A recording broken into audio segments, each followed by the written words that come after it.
Putting God first can be difficult.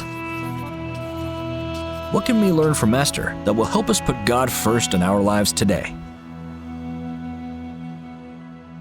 When Esther joined the selection process that would eventually make her queen of the Persian Empire, many doubts must have rushed through her mind.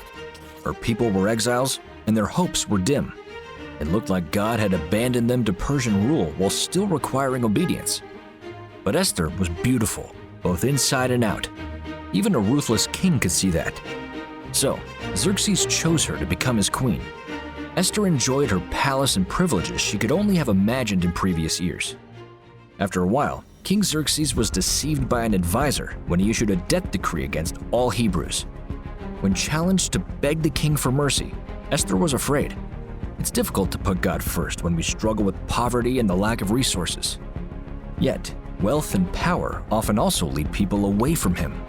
How do you put God first when you have more wealth and influence than those around you?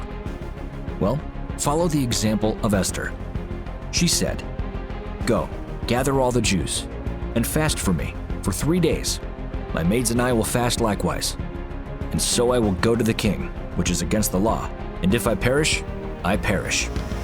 Esther was not immune to fear, but she was as courageous as she was beautiful. She bravely decided to put God first, investing all, even her life if necessary, to save others. Her words, "If I perish, I perish," are engraved in the story of God's people to encourage those who, through the ages, would also be called to do the same. And we know how the story ended.